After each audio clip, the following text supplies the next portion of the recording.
แข่งกันแล้วนั่นแบบว่านอนนำกันบ่ได้คือแบบนั้นแต่ว่านอนทางหากแบบนอนไผ่นอนมันได้แบบนั้นถ้าแต่งกันแล้วนะฮะแต่งกันแล้วลุงแบบว่าเดี๋ยวจักจะเอาแนวใดแบบอ๋อสมมติว่าแต่งกันแล้วแต่ยังบ่ทันได้นอนน้ำกันหรือว่าไหนบ่แบบว่าเวลามาแต่บ้านไกลนั่นนอนในเฮือนนั้นได้แต่ว่านอนนำกันบ่ได้กับผัวเมียเด้อันอยู่พี่น่ะบ่โดยอยู่ขี้ตัวน่ะเนาะอยู่บ้านลุงนอนกันได้คือเก่าเฮ้ยบ่ได้อยู่บ้านลุงกับมาเฮือนพ่อเฮือนแม่ก็คือเพิ่นมีห้องอยู่เพิ่นมีห้องเพิ่นก็เป็นปูนอนอยู่ให้ผัวกับเมียลูกเต้าลูกหลานไปนอนกันนะแต่ว่าบ้านตัวน่ะเมียแยกไปนอนต่างหากผัวนอนต่างหากสิเนาะสมมุติว่าผัวก็นอนน้ำลูกชายเมียก็นอนลูกสาวสมมุติว่ามีลูกมีเต้าสิเนาะโดย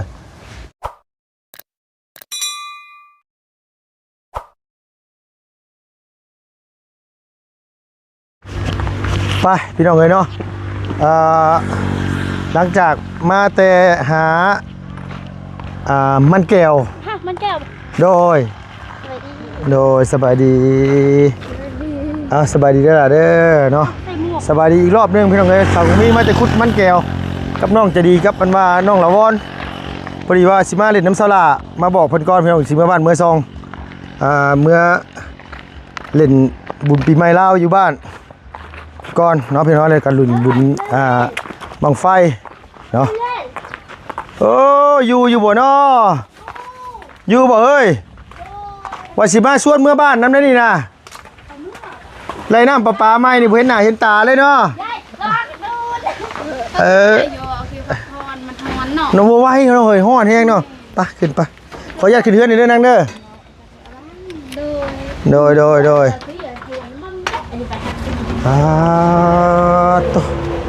ฮ้อนอีหลี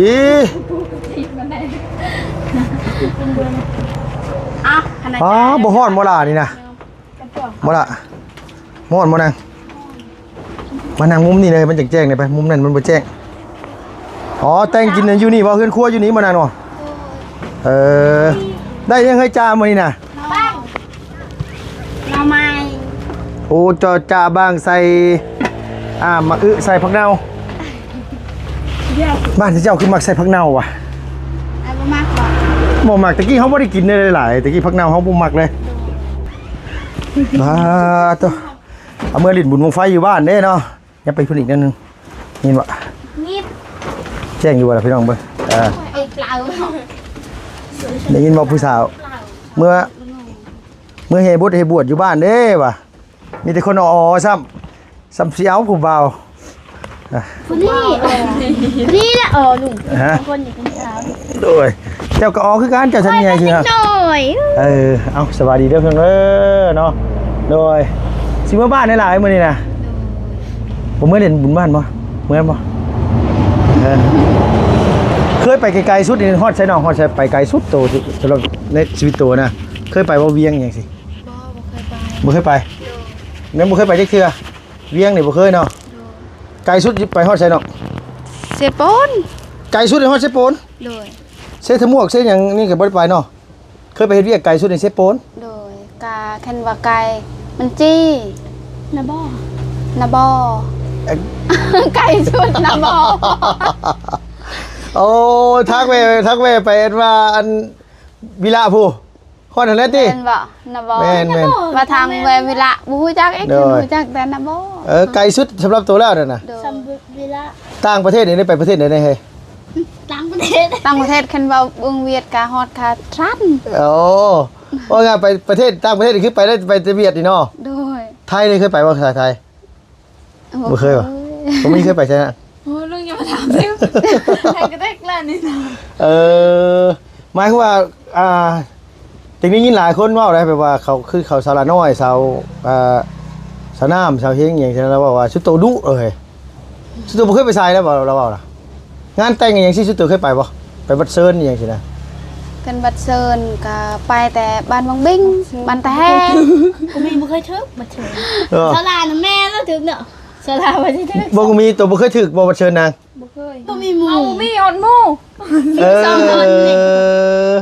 แบบเจ้าบ่เคยมีหมู่แหละบัดเซิร์นน่ะหมู่แต่งงานหมู่ก็บ่ได้เซิร์นไป บอนที่แบบว่าบ้านที่มวนนั่นบ่เคยได้ไปคันไปบ้านบางบิงอยู่ใน บางวิ่งกันเข้าไปผู้ใดปุ๊บ ไปก็ไม่ได้ไปนั่งกินเบียร์น้ำคอน้อง ไปส่งไปเชิญเนี่ยกับกินข้าวเลยกันมา ไปแล้วไปเฮือนไอ้น้องมีแต่ซอยเห็นเบียกล้างถ้วยล้างเขาให้เต้นแล้วก็บ่เต้นมีสนามมีดิ แนวบ่เคยเนาะ โดยขึ้นเฮือนใหม่นี่หมายความว่าเคยไปขึ้นเฮือนใหม่นี่เคยไปเฮือนสาวละน้อยนี่บ่ มีแต่เฮือนสาระน้อยเนาะ เออ เฮือนละน้อยเขามั่งมีไผไป เดี๋ยวออกกำลังกันเลยไปเนาะหมายความว่าคือของมีนี่ไปเฮ็ดเวียกงานใส่ก็บ่ได้เคยไปมาละบ่เคยไปทั้งเฮ็ดเวียกทั้งไหนเลยเลี้ยงเจ้าเคยไปใส่ได้ลูก บ่เคย เซปูนเคยไปว่าเซปูนบ่เคยมึงเซปูนนี่ได้ ไปแต่บ้านเมืองแสน ไปฮอดแต่บ้านมึงแซนมึงเซปูนบ่ฮอดซ้ำ บ่ ตาย ก็เคยไป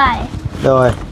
สุกี้แล้วเคยไปฮอดใส่สุกี้ป่ะไม่ได้ถามน้องเพิ่นแล้วเคยไปบ่สวรรค์สุกี้ เคยไปแต่ตอนนั้นแม่ โอ้จะดี เป็นนิ้วถุงดีเลย กับเจดีก็จะดีแขนหักบ่ อ๋อไปว่าไงไปห้องหมอ ไปมองไปเที่ยว ไปเคยไปห้องหมอบ่ได้ไปเที่ยวเนาะชื่อว่าไปซื้อๆเนี่ยฮู้แต่เมืองสวรรค์ซื่อ เคยเห็นบ่แม่น้ำโขงใหญ่ๆน่ะ แม่น อยู่แคม อันนั้น แค เห็ ม น นอน ว่าเคยยังไปย่างเล่นอยู่บ่ยามมื้อคืนเคยย่างเล่นบ่ เคยจะไปซื้อของกินนะ โอ้ ฟักนั่นน่ะฟังไทยน่ะลุง โดย ไปอยู่ ดีลานเคยไปบ่ ไปตอนจะดีแขนหัก ฟังกันฟังไทยลุงใหญ่อยู่พุ่นน่ะลุงน่ะลุงใหญ่อยู่ฟังพุ่นแหละ พูดใหญ่เลยคนไทยรถเซล เซลโอ้ถ้าย่างข้ามถนนนี่ซื้อกับเป็น10นาที20นาทีรถมันบูเบรกให้จังเทื่อเด้ไหลตลอดนะบ่มีทางสิย่างไปต้องมีทางขึ้นครับขึ้นสะพานลอยย่างโค้งลงไป อยู่ฝั่งไทยอ่ะ เมืองใหญ่แต่ว่าใช้ชีวิตลำบากพี่น้องไงลำบากหมองเนี่ยลำบากแบบว่าคันเฮาบ่เฮ็ดนะมันก็บ่ได้กินใช่นะตื่นกับชุมเขาเป็นลูกน้องเพิ่นเขาก็ต้องตื่นแต่เช้าชุมเขางานตี4นี่เนาะ4:00 นเขาก็ต้องตื่นแต่ตี5บ่แม่นตื่นแต่ตี3อาบน้ำเรียบร้อยไปฮอดโรงงานต้องตี4เฮ็ดเวียกฮอด4:00 นแรงถึงเลิกเขากะตี5ก็เลิก5:00 นแรงเทื่อฮอดขวดถึงเลิกโอ้เมื่อยลุงไปอยู่พุ่น เวลาไปรับจ้างเขาแบบว่าในบ้านยามน้องไปเฮ็ดเวียกอีหยังเห็นเขาว่าสำบายกินนอนอีหยังไปรับจ้างเขากินนอน เนาะไปรับจ้างคนอื่นสิกินนอนเนาะล่ะเนาะมันเป็นไปบ่ได้หน่อยเนาะเป็นไปบ่ได้พี่น้องรับจ้างคนอื่นนี่ยังลำบากกว่าเฮ็ดของเฮาเองเฮ็ดของเฮาเองนี่คันว่าสมมุติว่าเฮาเฮ็ดเป็นน่ะสมมุติว่ายามมื้อคืนนี่เฮาไปเฮ็ดว่าไงว่ายามมื้อคืนช่วงเช้าเฮ็ดแต่ประมาณสักตี4ฮอด7:00 นเช้านี่แดด8:00 นซะ8:00 นเฮาก็มาบ้านเฮาบ่ได้มีหยังก็มีแต่นอนอยู่ค่ำๆบ่เฮาจะไปไหมแต่ว่าเฮาต้องเลือกเวลาให้เป็นไหนเลือกเวลาไปนี่ประมาณสมมุติว่าจะไปเสียหญ้าเนาะจะไปสักประมาณสักตี 4จะไปเสียหญ้าพอ8:00 นเช้าจะมา โดย ในวันนี้ตอนแรง4:00 นจะไปแล้วประมาณสัก6:00 น7:00 นจะมาแบบนั้นน่ะมันจังบ่ลำบากตัวเองฮอดเวลาแลดเฮาก็นอนเฉยเลยเฮ้ยแม่นบ่ล่ะเอามันเฮาต้องวางเวลาให้มันถูกได้คันเฮาอยาก แบบว่าไปเฮ็ดเวียกแบบว่าเฮาเฮ็ดทึกแต่เฮานั่นคือว่าเฮ็ดทึกแต่ว่าหัวหน้านั้นบ่ทึกเนาะ เอาเป็นรับจ้างเพิ่นแม่นรับจ้างเพิ่นไปเร็วลูกเร็วไปทางไหนมาเด้นี่น่ะบ่มาเฮือนเจ้าบ่ล่ะ โดย จักโต มัน เล เกิ ย ดลูกเด้ ได้ลูกจักโต5โต โดย ป้า อย่าเบิ่ง หางของมีจักโต จองเลยบ่ของงาน คือแท้จอกลูก กูเอาไปได้มาเราอยู่โรงงานเอาไปได้ มันคือลูกโกนบ่ มันเกิดครั้งแรก จอไหนนึง ตรง อ๋อ ด้วยกูจะไปรับโดนการ สมมุติว่ามันเกิดครั้งแรกนะครับคือเฮาให้ไผบ่ได้เนาะล่ะเนาะ ให้ภัยได้แต่เฮาตัวเฮาเองเอาไปได้ อ๋อให้คนอื่นได้เบิดทุกคน แม่น เอาให้ลูกนึงได้ตัวนึงแล้วลูกสิเอามาเลี้ยงอยู่เฮือนแต่ว่าเวลาถึงอ่ะ เอาสักโต โอ้บ่ได้เลยนะเวลาลูกเมื่อบ้านสิจักมันสิอยู่กับไผคิดฮอดอีกแล้วฮะแม่นบ่ล่ะ ฝากแม่ หาข้างไว้อยู่ เอาไว้อยู่นี่บ่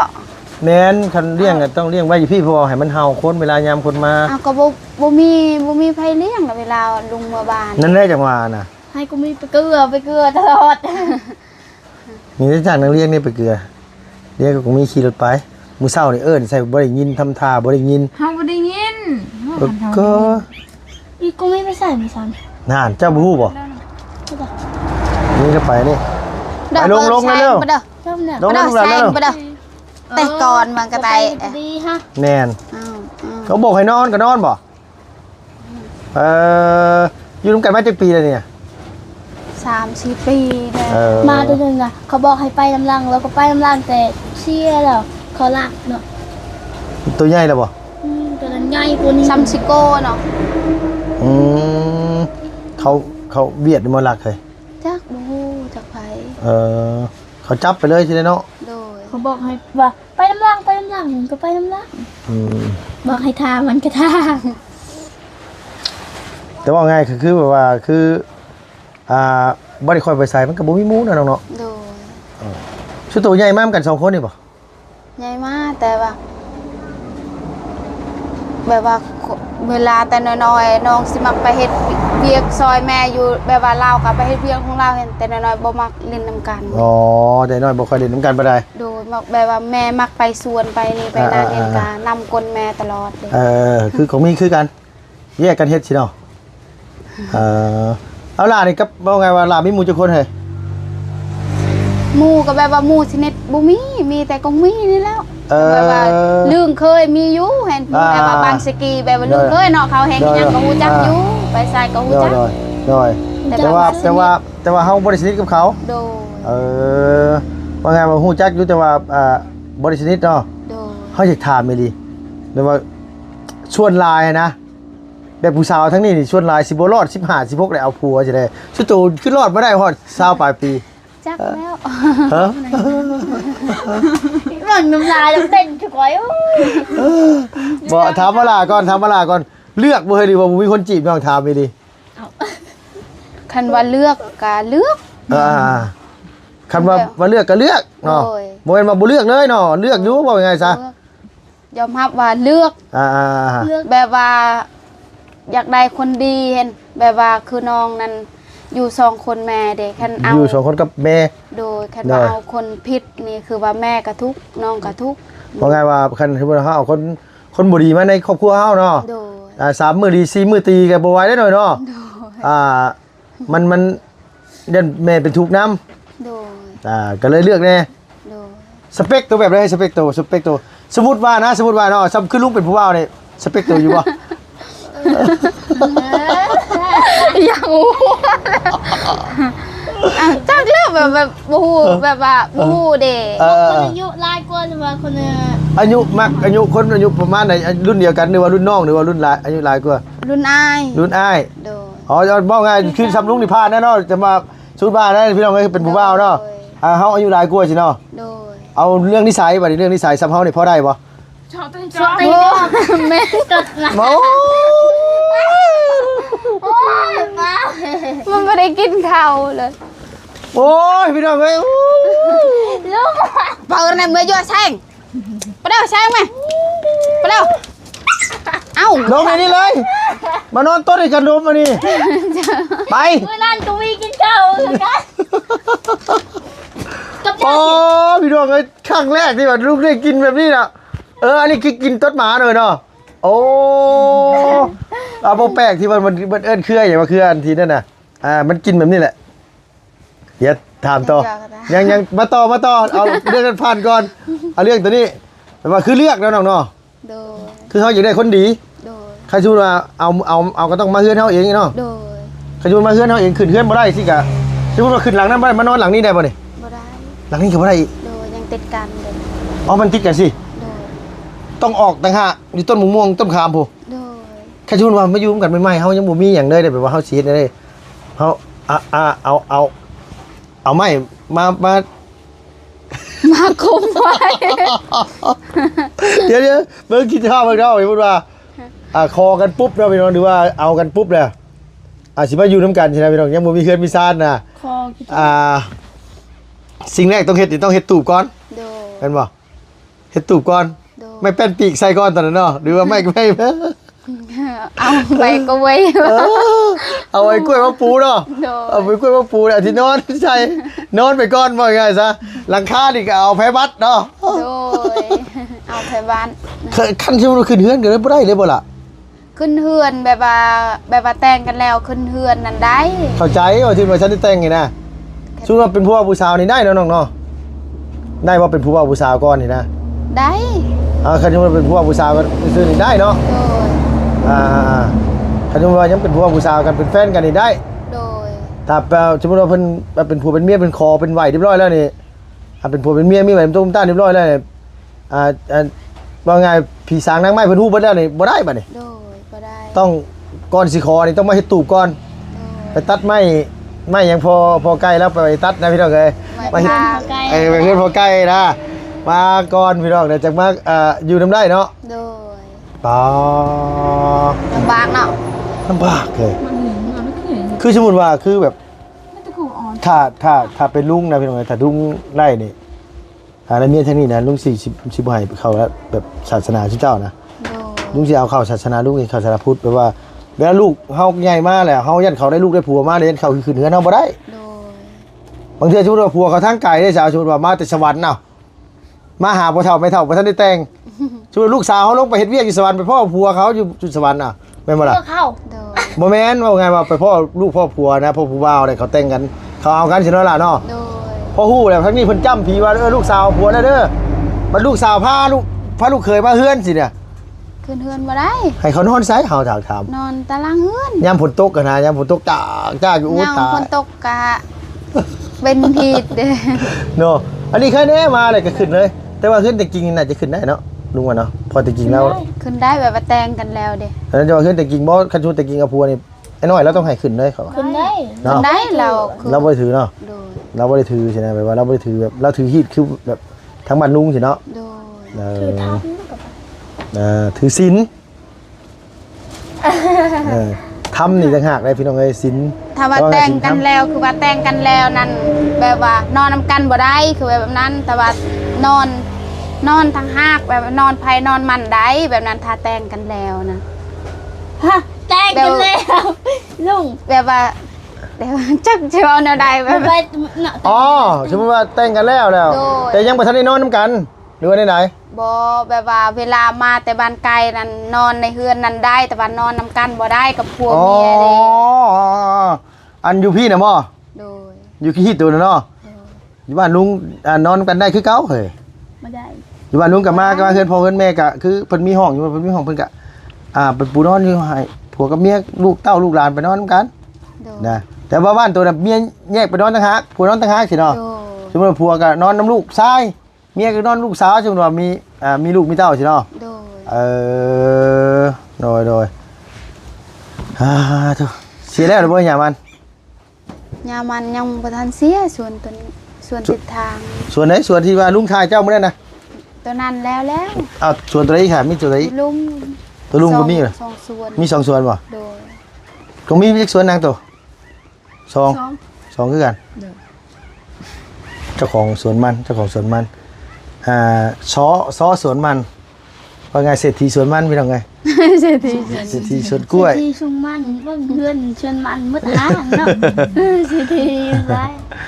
เอาเนาะ มันหนึ่งอันแค่ อยู่บ้านนั้นว่าลุงนะพี่น้องไงว่า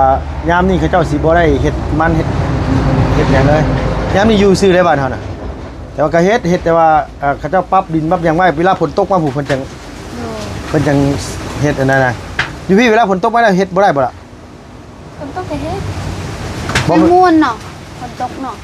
มันเย็น ไม่ได้ม้วนแล้ว มันหนาวสั่น บ่ยามฝนตกแบบว่ายามนี้เนาะ โดย ยามฝนตกแห้ง บ้านลุงนั่น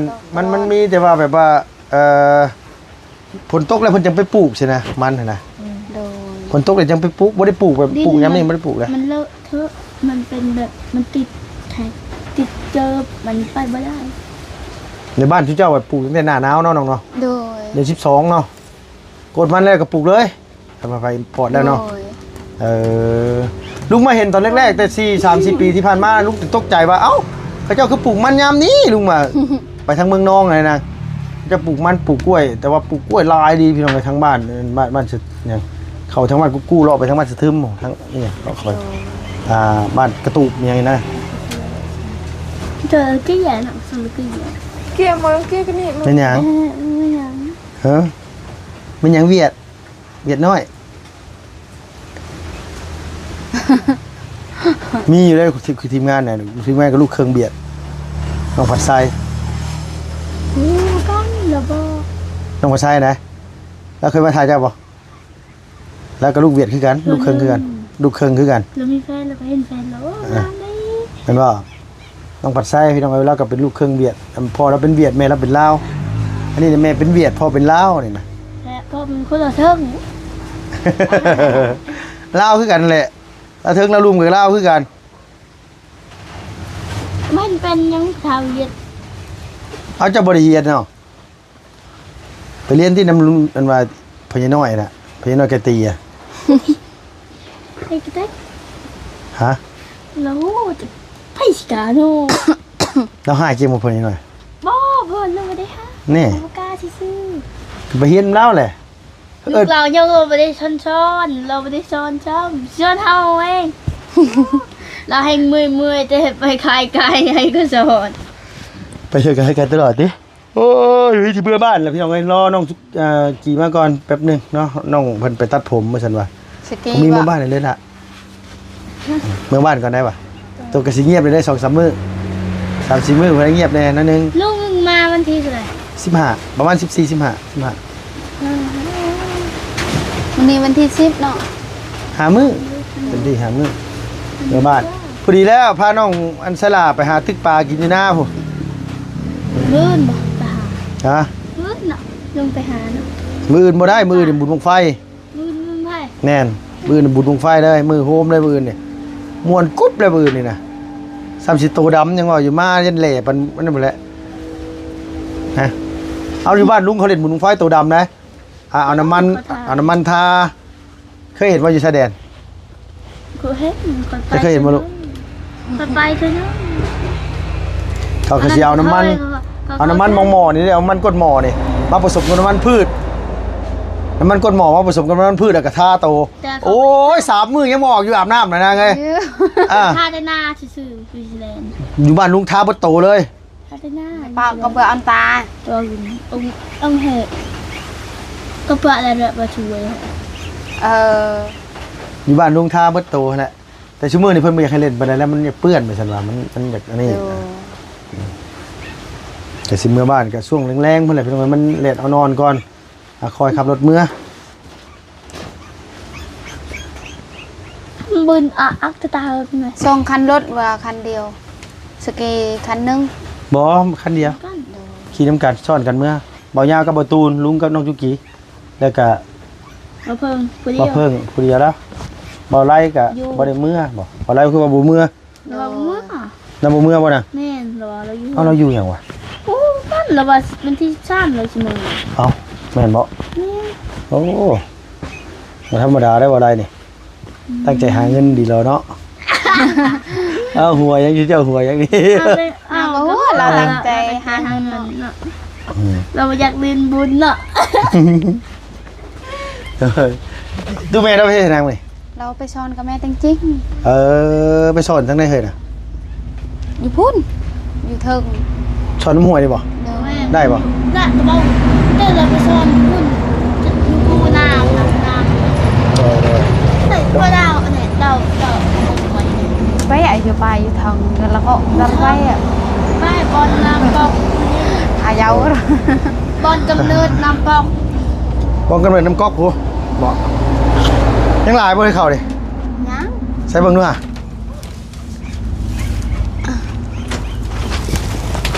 มาน้อยฮอนเดดไปจักกันมานางป๊าตู้ยังหลายเติบกินบ่เบิดแล้วกับตูเบปีนี้เนาะ โดยบ่เมิด บ่เบิดบ่เบิดเนาะ บ่แล้วก็เฮ็ดใหม่ได้ให้ปีนี้ก็เฮ็ดใหม่ เฮ็ดสิให้น่ะ อยู่พุ่น อันนี้เฮ็ดปีกายนี่เฮ็ดใช่อันละ บอนสวนกล้วยเนี่ย จนกล้วยมามอง น้ำกันน่ะกับบอนกุ้งมีพอร์ต ใกล้ๆกัน เดียวกันด้วย โอ้โดย ของมีนี่คันว่าอันนั้นนี่เขาว่าคนแขกไอ้น้องไอ้ตัวน่ะคือแขกไงคือรู้จักอินเดียบ่ ตาปักใหญ่ ถ่ายรูปตาบักใหญ่เลยถ่ายรูปพี่น้องเอ้ยเลยแท้ๆนายตาอินเดียเนาะ ฮะ ตาอินเดีย ตาอินเดียตาแขกเขาเอิ้นตาคนแขกเลยผู้งามเด้อเอ้ยคนแบบนี้น่ะเนาะ